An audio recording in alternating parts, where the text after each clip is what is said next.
So today we're in Northern Ireland. We're in Northern Ireland Museums down at Botanic. And because we're talking about history, we're exploring what it means under the Bridgework Project with our colleagues and partners who are working with us from London to explore and understand the contextual history of Northern Ireland and how we full part of history, how we can affect change, and how we can work together collectively. So we've had an opportunity to walk through the museum today, experience a little bit more of what was the past, what is the present, and where we hope to be the future. We're here at the Ulster Museum in Belfast today as part of a second phase visit for the Bridgework Project, which we're working with an organisation called Asconi and For Her, a black women's organisation here in the city. And we're looking at the issue of racist attacks. And you may be aware that a report was produced last week that showed the huge increase in the level of race attacks in Northern Ireland. And on my own Substack, I've written an article asking, is Northern Ireland now the epicentre of racist violence and attacks in Great Britain?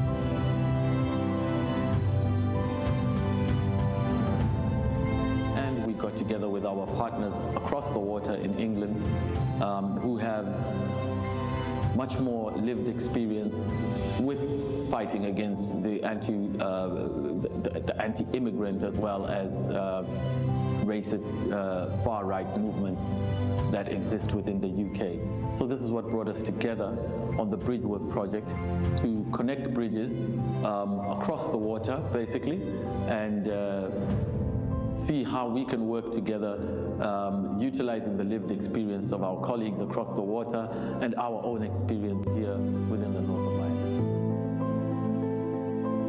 So today we're here, and what's been really interesting is really seeing the exhibition about the Troubles in Northern Ireland and understanding how did they come about, what were they about, and crucially, how did people come together? How did different groups of people on polar opposite sides or particularly religious divides come together to find peace? And even though we know, it hasn't completely ended, there are still troubles, certainly for particular groups within Northern Ireland. It is really about understanding that history and how people could come together, work together, despite what your views might be, to try and find some sort of resolution.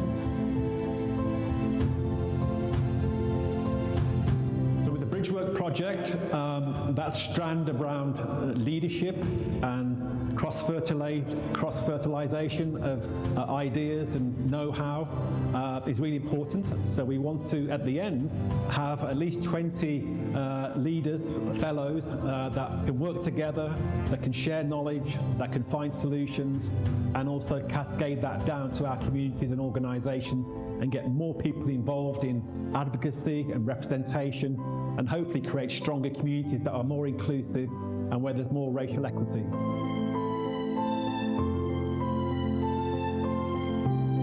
Anytime we can build bridges between Northern Ireland and Great Britain, I think it's great. I think, to be fair, Northern Ireland sometimes gets overlooked, so I think that's a big part of this project, is just bring it into the wider narrative and heritage that's important across these islands. So I think that's huge. Also, just considering I was in the Bridges to China project, any project that has that word bridge in it and is building bridges, bringing people together from different backgrounds and fostering partnership working and mutual collaboration is fantastic. So I'm glad to be part of it.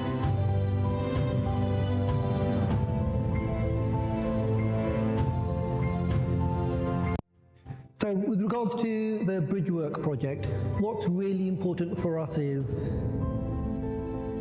working together with like-minded organisations who are looking at how do we bring a sense of justice and fairness to black people in our definition, which includes all people who suffer the effects of racism.